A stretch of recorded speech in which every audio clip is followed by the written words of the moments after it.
Good morning, class 4. So today we'll study this poem Seeds by Walter de la Mare. Okay, so let's start.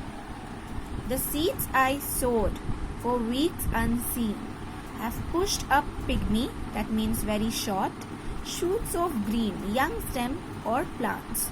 Okay, leaves of plants. So frail you would think, small, weak and easily broken or destroyed. Okay, the tiniest stone would never let a glimpse be shown. A quick sight of something. Glimpse means a quick sight of something, alright? But no a pebble near them lies. Pebble is a small smooth stone, at least a cherry stone in size, which that mere sprout has heaved away to bask in sunshine, see the day. Now what does that mere sprout means? That means that small and weak young plant has heaved away, means pushed away with great effort. To bask in sunshine means to enjoy the warmth and light of the sun. Alright.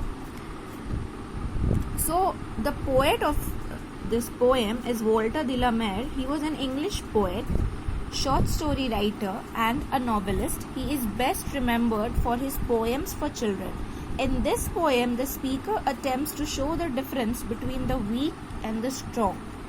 The seedling, though frail and small, is actually tough and sturdy.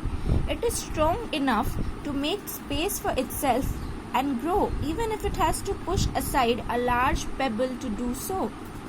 So basically in this poem, the poet relates the seeds to the hopes of a man.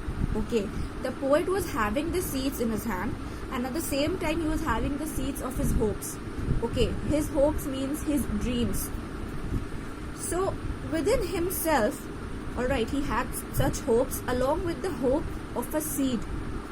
Okay, as he sowed the seeds in the soil and as he waited for them to emerge, the seeds of hope within him also started growing and fed on his blood. That means his hopes became one with him and they were flowing in his blood and sweat. That means he was also, now confident enough that he will do whatever he wants to do to gain success in life. He will take all the risks in life.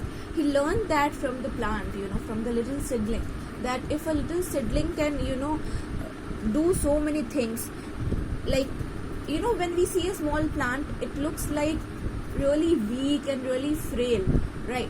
But, it can even move a pebble to grow. So that is what the poet understood from a seedling.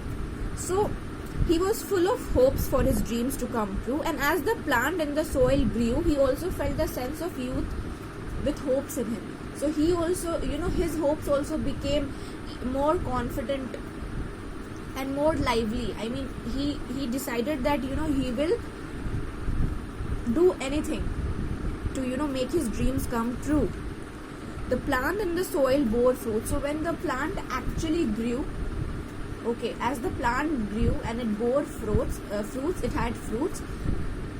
The success of fruits were also enjoyed by the poet. The poet also enjoyed the success of fruits. So it was going alongside. Along with this plant, the poet was also growing up as a man, okay, who worked very hard to achieve success in life, to achieve his dreams, okay. And whatever may be the difficulties, in the path of the little seedling or the plant, to grow like a pebble, that little plant has heaved away that. Heaved away means that little plant pushed away that cherry-sized stone with great effort, okay, so that it could feel the warmth and light of the sun, okay, so that it could have enjoyed the sunlight and it could grow. So it moved away all its difficulties, all its obstacles in the path of the sunlight. Similarly, the poet also understood with this. He also overcame, all his difficulties. He fought them and he got success in life, just like the little seedling that grew into a plant by moving aside that little stone or whatever obstacles. So that was this chapter all about. So this was of comparison between the seeds of a plant and the seeds of a man's hope or dreams. So that's it. Hope you understood. Have a good day.